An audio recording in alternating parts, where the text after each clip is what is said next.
What's going on, everybody? Welcome to The Obsession. I'm Mike Stadler. I'm Carl Betke. Mikey, we got a question here. Yes, sir. It says you guys talk about morning and evening stands in a lot of podcasts. How do you decide if a stand is morning or evening or an all-day stand? James asked that question. Which part do you want me to start? Let's go with morning stands first. Morning stands. How do I decide what's a morning stand? Early morning, October 20th. So here's what I'm going to say.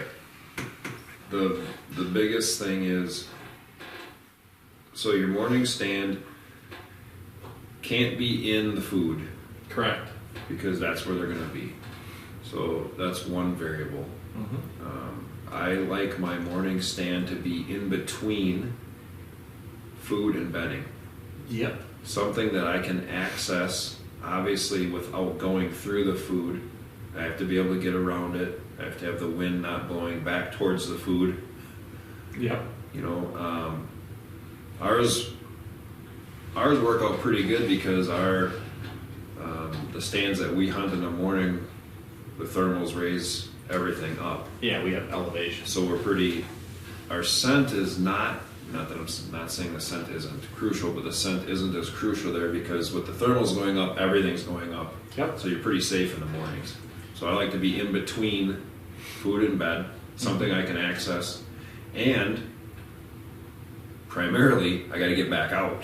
Yes. I got to be able to get out without not going back through that bedding area where they're all going to be back around me. Right, but you can get out through where the area where the food is. But I can go back out through the food. Yep. So that's how we set our stands. 100%. That's the easiest way, easiest explanation.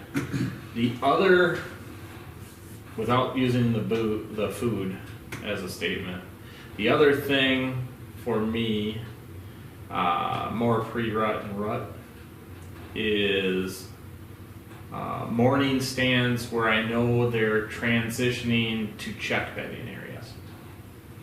So, like Mike said, we have elevation change in our properties. So here at Mike's place, That's when we get in our saddles. right, saddles, any points that might come out to a point, deer like to transition on that edge, on that point.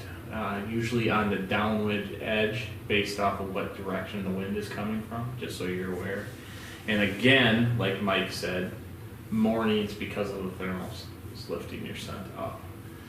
Also, never, ever, ever let that scent drift into the bedding area. You're going to feel, as the day progresses on, so let's just say this is an example, pre-rut example, is all of a sudden it hits that 10 o'clock, 9:30, 10 o'clock point. Your thermal's no longer raising. Yeah, it's starting to drop back down. Start to drop or goes more with wind direction or whatever. At that point, you've got to get out of that stand. Yeah, that's always kind of been our staple too. That 9:30, you got to get out. Start to get out of there. Yeah, especially if you, for some reason, I would not hunt a pre-rut transition early. This is be more like pre-rut stuff, is what I'm saying. That 9:30, 10 o'clock time, getting out of there. Yeah. Early season, I'll be honest, for me, I'm not a big morning hunter in the early season. Me either. Gotten away from it quite a bit. I just think you can educate your deer too much and ruin it for later in the year. Yeah, we used to. We got away from it now. Yeah. In the swamps, it was a little different. Yeah. I mean, we've had a lot of good morning sits, so Yeah. some really great opportunities in the mornings then. But we were back so far, most people would quit hunting by the time this deer were coming into those back areas. Yeah. That one big 10-pointer you shot, Yeah. that was, God, they didn't get to us till 9:30 Yeah, it took a or 10 while for o'clock. them to get back to where they were going. But that food was way across the swamp. Yep, for sure. So, and knowing your deer will help you do that too. Evening sits. Evening sits are basically transition from bed to food, or even right on the edge of the food and in the food. In general, whitetails feed 5 times a day. Their big feeding times are obviously nighttime, where they're in their destination food plots or big plots or cornfields or alfalfa fields or whatever.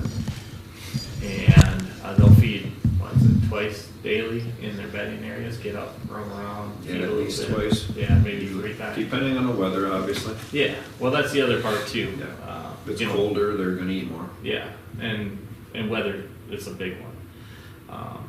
But in the evenings, like I said, we have transition from bed to food. So again, in the evening, what happens is you get the downdrafts from the thermals.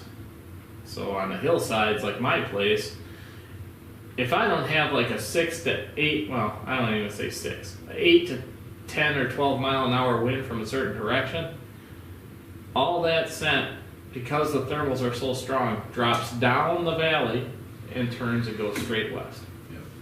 Even if I've got a west wind. So if we're hunting level 1 or level 2 on my property, you can count on at the very last half hour for sure that your scent is going from east to west. Yeah.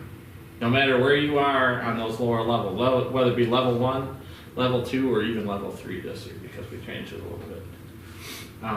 So thermals, knowing your thermals are very important in the evening. Knowing your wind direction, count on everything dropping. I'm hunting, not getting too close to their bedding area, but I'm hunting closer to the food at that point. Yeah, and the evenings too, it's going to be, whether it be your place, my place, wherever, you're going to hunt that food. You're not going through the bedding area to get there now. Mm-hmm. Like you can get away with in the morning. When I say go through the bedding area, I don't mean you're going through the bedding area, but right. Close to going around it. Like here, our bottom kill plot, which is some of our favorite to hunt, you're not getting in there in the morning. Mm-mm. You can't do it. You can get in there in the evening, but now you got to watch what your wind is getting in there in the evening, by which way you're going to go. Are you going to go straight down and in through the trail, or are you going to go all the way out and around in the field to get in? It's going to very well depend. Right. Where those deer are going to be. 100%. Because they're going to be bedded now. Yeah. So well, you got to get around it somehow to get into the food, but you got to make sure you can get out. Right. You always got to make sure you get in and get out. Yeah. As safe as possible. So that spot down there where Mike's talking right now, I mean, he could get there in 5 minutes if he walked right straight through everything. Yep. But if he did, he'd never see a deer. No. So now he's got to spend 35 to 40 minutes walking way around the outside of his property, all the way back around, just to make sure he doesn't get any scent blowing into that location to the bedding areas and educating his deer walking right by him. So that's a big one on that. As for all-day sits, All day sit, Carl. we do not sit in the same stand all day ever. No.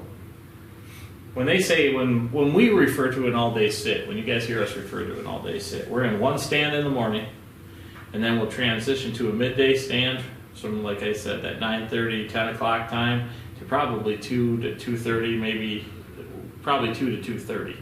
At that point, we're getting out of that stand and transitioning to an evening stand. That's an all-day sit for us, 3 different stands.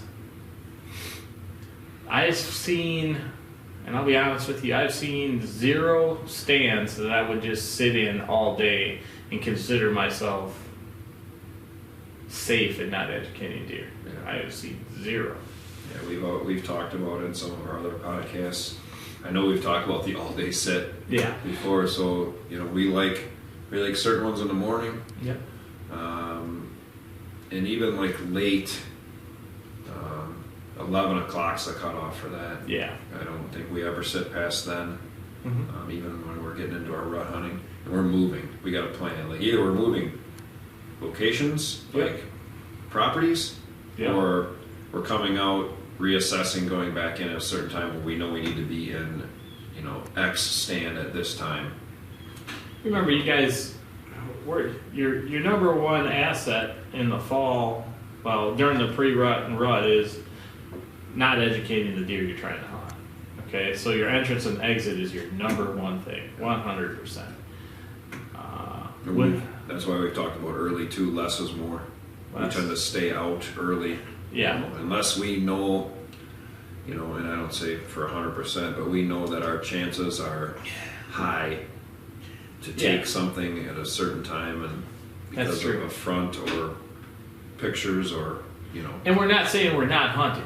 Yeah. We're still hunting, don't get me wrong, but we'll hunt Yeah, edges. edges, yeah, observation stands, positions. We're going to see deer, but we're educating ourselves for what we think is probably the best opportune time to shoot the bigger deer we want to shoot. Yes. Trying to chase them. So, I mean, you know, morning stands, food to bed, evening stands, bed to food. Bed to food, yeah. And pretty simple how that lays Yeah, out. and just always know your entries and your exits. That's your biggest thing Yeah. for any stand on any property, doesn't matter where you are. The one thing I'll add is the rut shoots everything to shit. Yeah, it changes. Yeah, I mean, they'll follow general patterns. And you've heard us say it before too on other podcasts. We're in the rut, we're hunting does. Yeah, 100% hunting the does because that's where the bucks are going to be. yeah, And there's definitely different stages of the rut. You know, we talked a couple podcasts back. The rut starts in September. As soon as the velvet's off, the rut's starting. Because their hormones are changing. Their testosterone is changing. The bucks are getting more aggressive. The does are getting closer to estrus.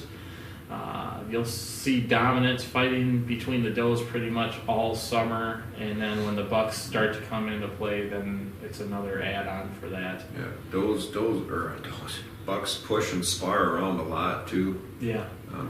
More the young ones, Right. but it's because they're going through something they don't understand as much yet. Yeah, they'll try and play with. Yeah. Don't get me wrong. You get a good buck into the field or into the bedding or into the feeding area, you'll get a good buck in there, and then the little bucks will walk up to him and try and push on him, and you'll be able to tell 9 times out of 10 it's already established.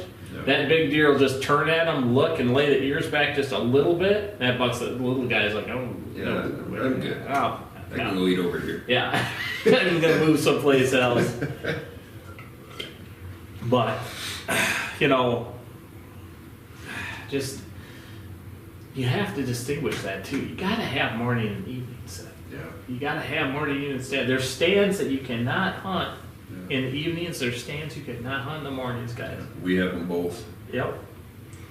Sometimes we've set stands where we think it's a great idea, right up to the point to where when We it go gets to get in it. Yeah. It's like, this ain't gonna work. yeah, Can't do this. I mean, I'll show you guys some pictures here of Mike, basically. He Yeah. walks to a position I told him to go to, got there, assessed it. I gave him multiple positions to choose from. Wind wasn't right, he turned around and walked right back out. And if he wouldn't have, he wouldn't have shot the deer he shot. Yeah. So, I mean, that's how it is. It's pretty simple layout that way. Got anything you want to add on that? I don't. All I right. don't think. Well, thanks for listening, you guys. We appreciate the questions. You guys get a chance, subscribe and like the channel here. If you want to listen to the podcast, go to rss.com and punch in The Obsession, and that'll bring you right to our podcast. I do believe you have to sign in now, though, right, Mike? Yes, I have to sign in actually today. Yeah, you have to sign in to get into rss.com. There should be, I think there's a general search on there too, but if you punch in The Obsession, once you get to the search, it'll bring up all the podcasts that are there. Currently, that's supposed to feed us to our Spotify. Apparently, the Spotify is not taking that, so we'll have to search into that. I'll check on that for you guys. We'll get that up and running here this week so you guys can check it all out on Spotify. But thanks for listening to The Obsession. We appreciate each and every one of you. Thanks, have a good one. We'll talk to you next